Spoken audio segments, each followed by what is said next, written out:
Hi everyone, welcome to this video on how to customize the edit dialog using template-driven forms in Tree Grid component. This feature helps you change the built-in editing dialog UI. You can add additional fields in the dialog that are not shown in the Tree Grid as a column. Here, the task ID is the primary key column. So when editing an existing row, I will show the value in disabled state. But when adding a new row, I will show it in editable mode. I will show a new field, progress, which was not shown in the tree grid as a column from the data source. I will also show the dialog with other fields that are bound to the underlying data source values while editing.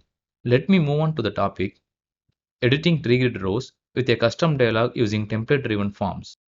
I am using the same application that was used in the previous video. I am removing the code related to command columns and edit params since they are out of this sample scope.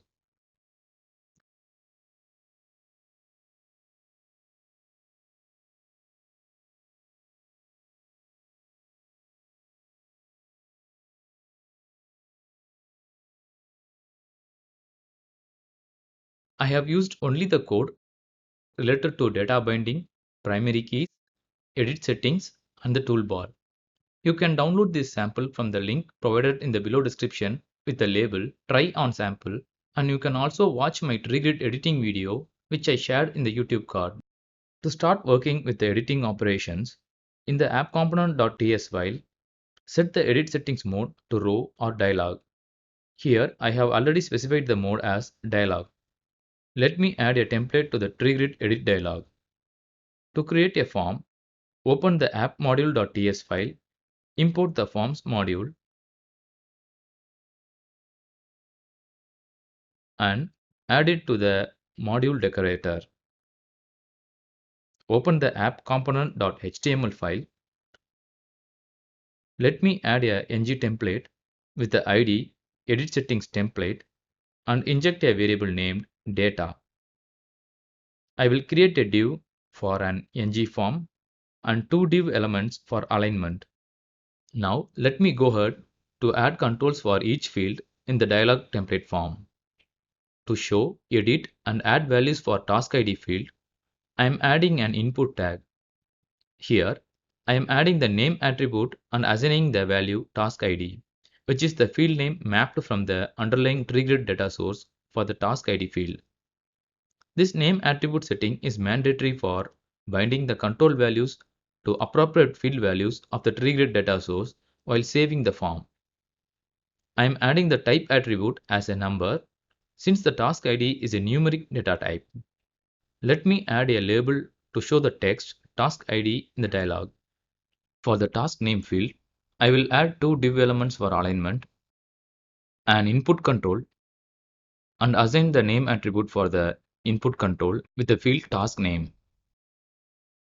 And then I am assigning the type as text and adding a label to show the text task name.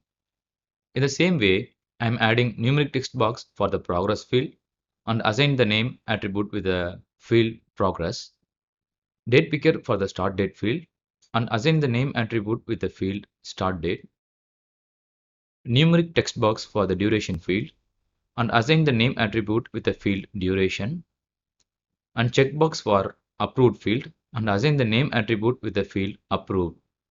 To use these controls in the dialog, in the app module.ts file, I imported the modules numeric text box all module, date picker all module, and checkbox all module from their respective packages and added them to the module decorator. I have already installed these packages in this project.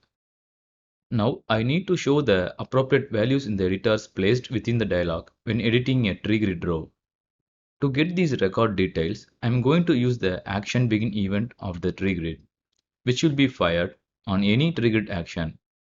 Here, I am going to use this event when editing and adding data to the tree grid. In the HTML template, I am declaring the tree grid's action begin event, and in the app component class, defining the action begin method, which receives an argument of type save event args. This args contains the data, the action type, and more. I am importing the save event args from Syncfusion EJ grids.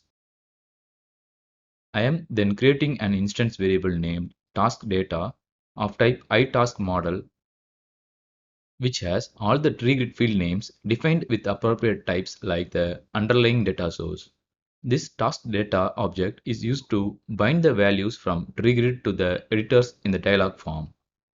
Now I need to get this row data only when editing and adding a row.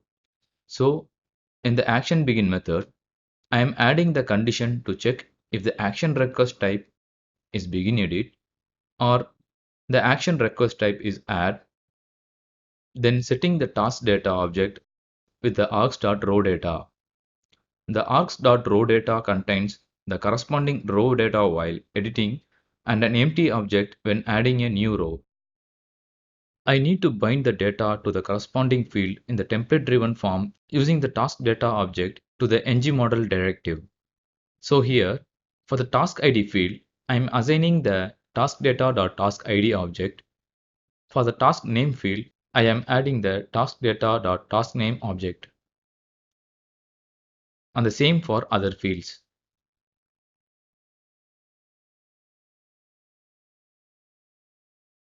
Ensure that you have added the name property and ngModel for all the editable fields, since they are mandatory to bind values properly in the tree grid and in the template form. Run the application, and when you double click on a row to edit, the custom dialog appears. Edit the values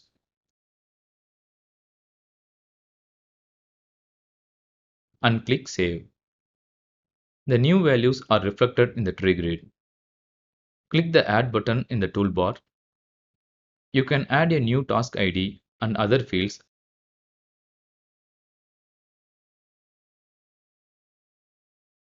and save them to the tree grid. In the dialog, you can see the task ID, a primary key field, in an editable state, which it should not be. The task ID should be in a disabled state when editing the existing rows and enabled when adding a new row.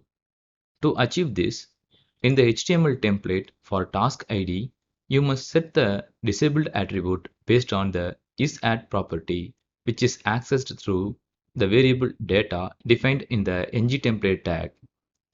This isAdd property is a feature in TreeGrid component that returns true if a new row is added and false if an existing row is edited. Save the file and run the sample. Double-click on a row and you can see the task ID field in disabled mode. Click the Cancel button and then click the Add button in the TreeGrid toolbar. You can see the task ID in an editable state so that you can add a new row. Here in the dialog, as you can see, there is an option to add or edit the progress field value, but I have not added this field in the tree grid as one of the columns. Thus, templates can be used extensively to customize the edit dialog as needed. Finally, let me summarize some of the main points. I explained how to add a template with controls for each field to be edited. I showed you how to bind data to the underlying tree grid data source fields using ngModel and explained the importance of the name attribute and ngModel property binding with their respective field names for each editor control. I also showed you how to use the isAdd property of tree grid to disable or enable the field while editing or adding a new row respectively. You can download this featured sample from the link provided in the below description with the label Complete Sample. If you found this video useful, click the like button and subscribe to our channel. Thanks for watching.